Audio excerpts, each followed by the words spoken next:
So my name is Dominic Guay and I'm senior producer on Watch Dogs. And what we're going to see here is a free roaming demo.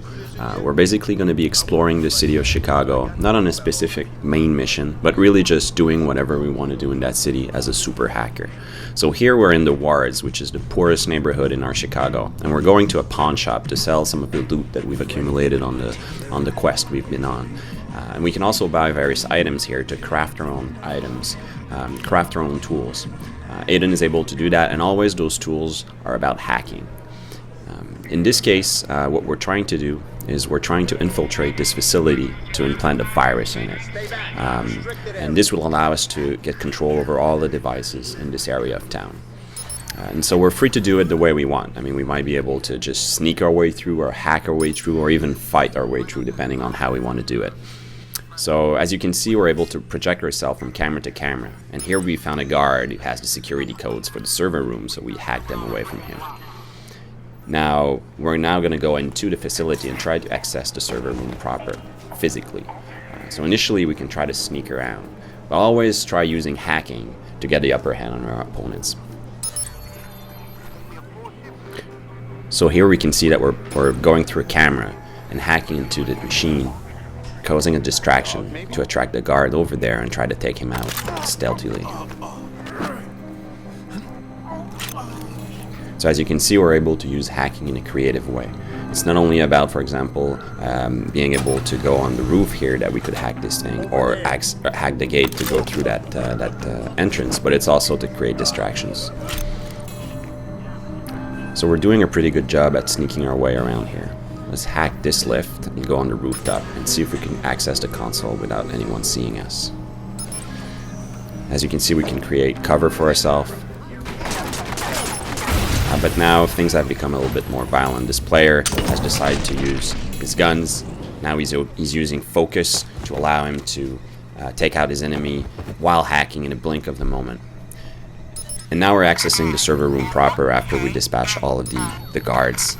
And we're implanting the virus that will give us the power to control all of the devices in that part of Chicago.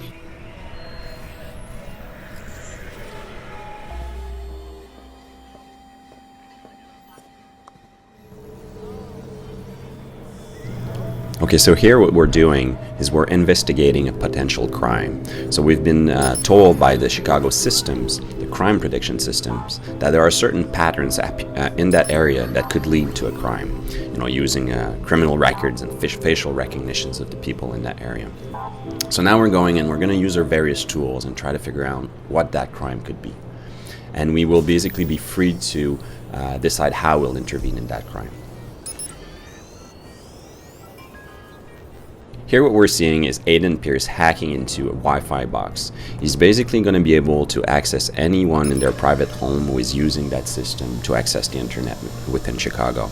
So that allows the player to get into people's private homes, into, for example, their laptop webcams, and see what they're doing. Maybe they'll get potential to rob money from that, or just sometime they'll be able to find very curious things within the city of Chicago. I know this isn't your home, but it can be. It should be. So here we're hacking into someone who's texting. Now that man is a known drug dealer, and he's texting to someone else. He's texting someone else to give the location of a drug dealer who is potentially a rapist.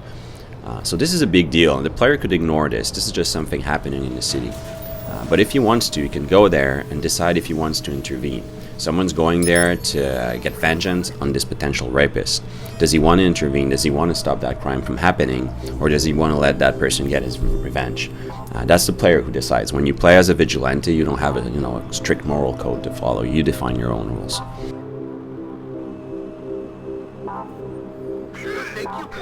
So here we see that man getting back at the potential rapist.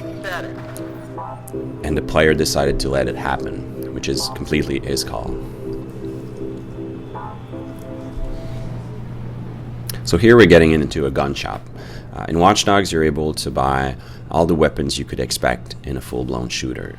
So from sniper rifles to grenade launcher to silenced pistol, you basically can buy the kind of weapons that will allow you to play the way you want to play.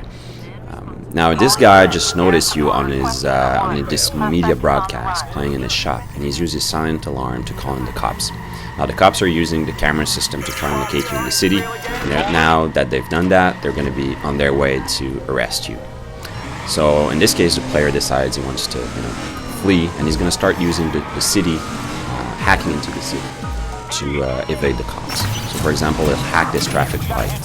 Because of that, he was able to take out one of the cop cars pursuing him. Now he's got a cop chopper on him, so it's going to get a lot harder to lose the cops. Now, while driving, he hacked into those blockers and was able to take out more of the cop cars and slow them down.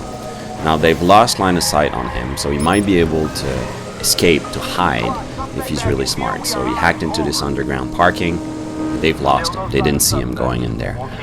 So by being sneaky now, he's going to be able possibly to evade the cops.